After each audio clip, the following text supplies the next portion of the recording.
Hello friends, இன்னைக்கு சிறகடிக்க ஆசையில் ரோகிணி சிட்டிக்கிட்ட கடன் வாங்கின விஷயம் மனோஜ்க்கு தெரிய வருது.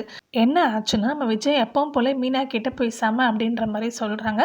அதுக்கு மீனா வந்து நாங்கள் வரும்போது வெளியில் சாப்பிட்டுட்டு வந்துட்டோம், உங்களுக்கும் மாமாக்கும் வந்து சாப்பாடு வாங்கிட்டு வந்துட்டோம் அப்படின்ற மாதிரி சொல்லிடுறாங்க. இதை கேட்டதும் விஜய் வந்து எனக்கு கடை சாப்பாடுலாம் ஒத்துக்காது அப்படின்னு ஓவராக சீன் போடுறாங்க.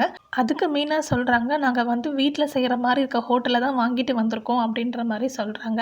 ஆனால் விஜயா தான் வேலை வாங்கின முடிவு பண்ணிட்டாங்களே, அதனால் நீ போய் அப்படின்ற மாதிரி சொல்லிடுறாங்க. ஆனால் பக்கத்தில் முத்து இருந்தார் இல்லையா, அவர் சும்மா விட்டுருவாரா? அவ எதுக்கு சமைக்கணும், ரோகிணி அம்மா தான் வந்துட்டாங்க இல்லையா, அவங்கள சமைக்க சொல்லுங்க அப்படின்ற மாதிரி சொல்லிடுறாங்க. அது மட்டும் இல்லாமல் மீனா உனக்கு தான் பூ கட்டுற வேலை இருக்குல்ல, போய் கட்டு அப்படின்ற மாதிரி சொல்லிடுறாரு. இப்போ விஜயால மறுபேச்சு பேசவே முடியல. இப்போ ரோகிணி வந்து போய் சமைக்கிறான்னு சொல்லிட்டு தோசை வந்து சுட ஆரம்பிக்கிறாங்க.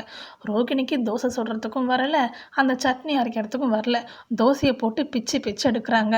அப்புறம் ஸ்ருதி போய் என்ன ரோகிணி எப்படி சுடுறீங்க அப்படிலாம் சொல்லி கிண்டல் பண்ணுறாங்க. அப்புறம் மீனா தான் வந்து எப்படி பண்ணணும்னு சொல்லியும் கொடுக்குறாங்க. ஆனால் என்ன சொல்லி கொடுத்தாலும் ரோகிணிக்கு தோசை ஒழுங்காக வரவே இல்லை, சட்னி சுத்தமாக டேஸ்ட் இல்லவே இல்லை. விஜயா ஒரு வாய் எடுத்து வச்சுட்டு எனக்கு வேண்டாப்பா சொல்லிட்டு கிளம்பிட்டாங்க.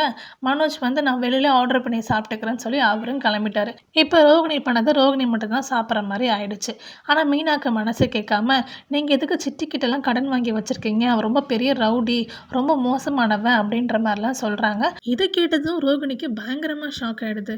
என்ன சொல்கிறீங்க, உங்களுக்கு எப்படி தெரியும் இதெல்லாம் அப்படின்ற மாதிரிலாம் கேட்கவும், அப்போ தான் மீனா சொல்கிறாங்க, என் தம்பி வந்து அவன் கூட கொஞ்சம் நாளைக்கு வேலை பார்த்தாங்க இல்லையா, அப்போ தான் சத்யாவுக்கு இந்த விஷயம் தெரிய வந்திருக்கு, அதனால் சத்யா தான் என்கிட்ட சொன்னாங்க அப்படின்ற மாதிரி மீனா சொல்லிடுறாங்க. ரோகிணிக்கு முகம்லாம் வேர்த்து போயிடுச்சு. பக்கத்தில் வர ஸ்ருதி வேறு இருந்தாங்க இல்லையா, ஸோ அவங்களுக்கும் தெரிஞ்சிருச்சு. ஆட்டோமேட்டிக்காக இப்போ ரவிக்கும் தெரிய வந்துருச்சு. இப்போ ரவி போய் மனோஜ் கிட்ட கேட்குறாங்க, ஏன் அவங்ககிட்டலாம் கடன் வாங்கி வச்சுருக்கீங்க அப்படின்ற மாதிரி.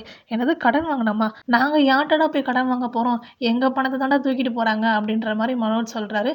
உனக்கு இந்த விஷயம் தெரியவே தெரியாதா, அண்ணி தான் சிட்டிக்கிட்ட கடன் வாங்கி வச்சிருக்கதா கேள்விப்பட்டோமே அப்படின்ற மாதிரி ரவி சொல்லவும் மனோஜ்கே கொஞ்சம் ஷாக் ஆகுது.